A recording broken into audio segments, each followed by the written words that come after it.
There are moments in history when a message, apparently destined for a few, reveals itself as a universal warning. In Medjugorje, a small village in Bosnia-Herzegovina, the Madonna would have delivered to the visionaries a series of secrets, 10 for each, that guard the fate of humanity. Among these, one in particular stands out for its shocking scope, a great natural cataclysm that will forever change the face of the earth. This is not about symbolism or metaphors. The message speaks of a physical, concrete event that will affect the entire planet. According to what has been revealed, this cataclysm will manifest as an immense earthquake, so powerful as to surpass every seismic event ever recorded. The words used in the visionaries' accounts are clear. The earth will open in multiple points. Many cities will disappear in a single instant, and nations that believed themselves invincible will be forced to their knees. It will not be a punishment inflicted out of pure hatred, but a consequence of man's blindness, incapable of recognizing the calls to conversion. The Madonna would have emphasized that this earthquake will not be isolated. A chain of shocks will accompany an immense roar, as if the very heart of the earth were splitting. The seas will rise and overwhelm entire coasts. The waves will have no mercy. Those who have heard these words say that just hearing them gives a sense of vertigo, as if one were already witnessing that moment. But there is a detail that makes this announcement even more disturbing. The prediction of a visible sign, a warning that will precede the cataclysm, a time of grace to prepare. It is said that a luminous cross will appear in the sky above Medjugorje, and that it will be impossible to ignore. It will be the confirmation that everything that has been announced is real. It will be the point of no return. This prophecy, too often silenced or minimized, is part of the messages that the visionaries must reveal to the world in a predetermined sequence. And today, while wars and natural upheavals multiply, more and more people begin to wonder if that apocalyptic earthquake is not really near. According to what has been handed down by the visionaries of Medjugorje, the great earthquake will not be confined to a single region, but will begin from a precise point and then spread like an invisible wave that will break the geological balances of the entire planet.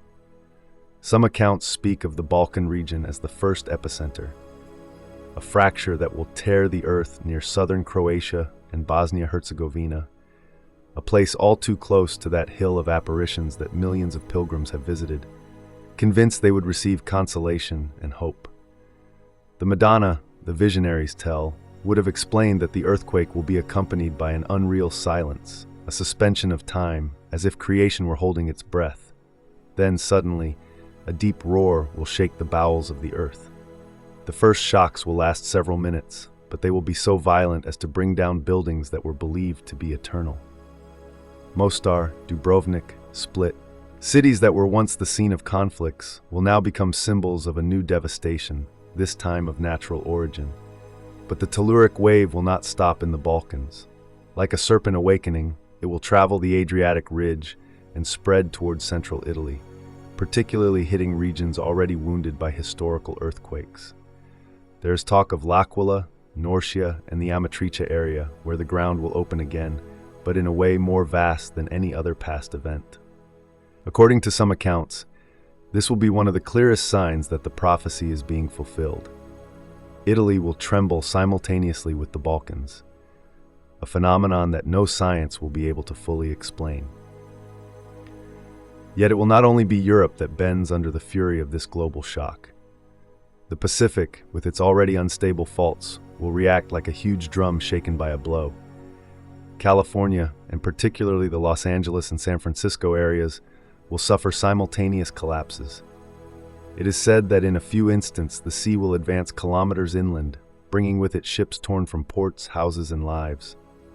The coasts of Japan and part of the Philippines will suffer devastating tsunamis, like gigantic waves generated by the primordial impulse that will have originated from the other side of the world.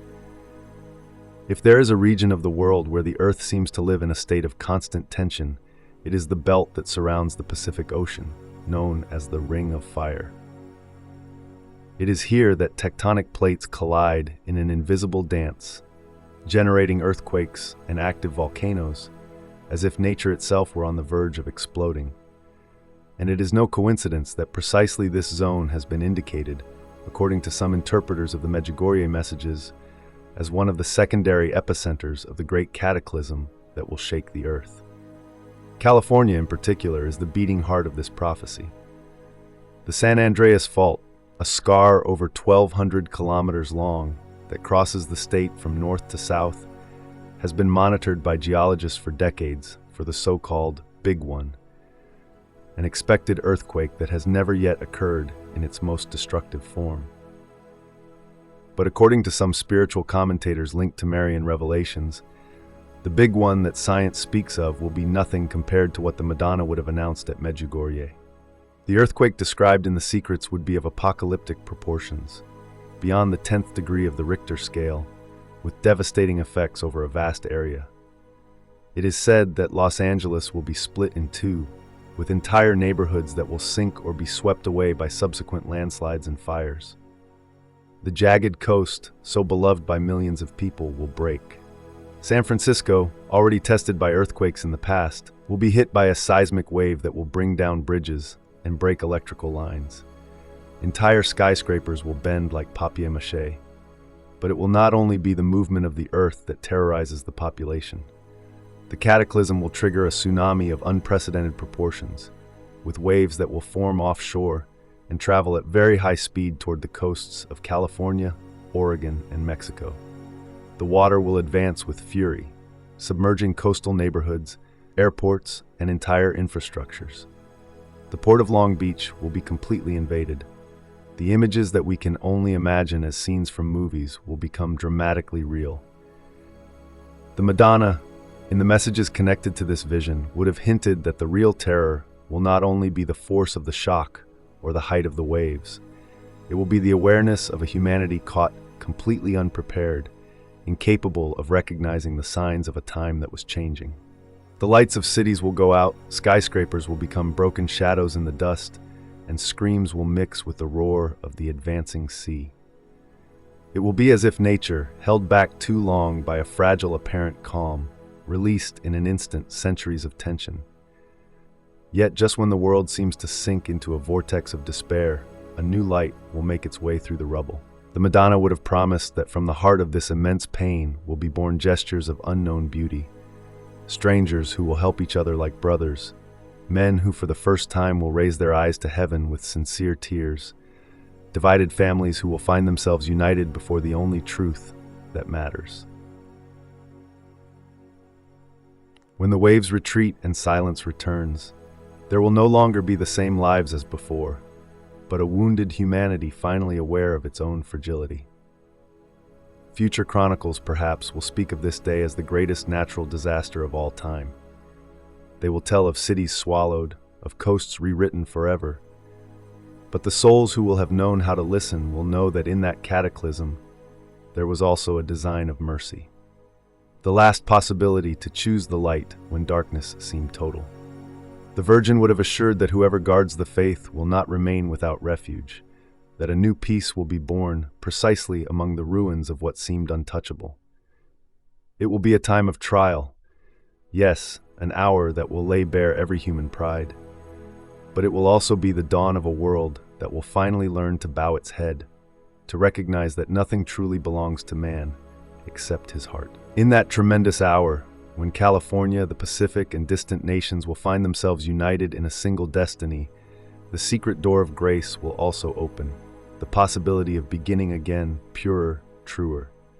And while the waves will calm and the earth will stop trembling, many will understand that the prophecy was not a condemnation, but an act of extreme love, a call to wake up before it is too late, a promise that beyond the apocalypse, there will always be a hope greater than any ruin. The Madonna, some visionaries say, would have warned that men of science will be surprised, incapable of explaining the simultaneity of so many events and the rapidity with which everything will happen.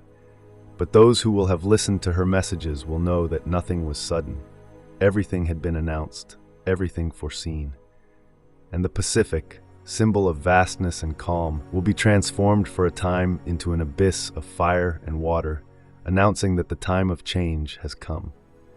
But what makes this prophecy unique and tremendous is the sequence announced by the Virgin. First, the appearance of the luminous sign at Medjugorje, then a very brief time, a few days, according to some visionaries, in which everyone will be called to reconcile with God. Those who will have the strength to look at that sign, a cross of light that no one will be able to extinguish or explain, will know that every word spoken at Medjugorje was true. For the faithful, it will be a moment of emotion, but also of fear, because they will understand that the countdown has begun. And in that suspended time, the last shocks of conscience will strike, the last appeal. The visionaries' messages speak of 7 days of turmoil, during which people will feel a strange inner tremor, an awareness that everything is about to change. Sudden conversions will multiply, gestures of charity, but also moments of panic and flights toward places that will be considered safer. Some will seek shelter on the heights, others will try to flee from the cities. But the Virgin would have said that no one will be able to completely avoid the physical consequences of this event, and that only prayer and trusting abandonment will be able to give peace to hearts. When the great earthquake explodes in its most destructive phase, it will be as if the entire earth shook to free itself from everything corrupt and inauthentic. Yet, in that chaos, a possibility will also open, the spiritual rebirth of a new humanity, more humble and more aware of its fragility. This is the hope that the Madonna would have left to the visionaries. The Cataclysm will be a painful passage, but it will not be the definitive annihilation. It will rather be the moment when every man must choose which side to stand on. Let us prepare to recognize the signs and not look away, because what has been announced could manifest when we least expect it.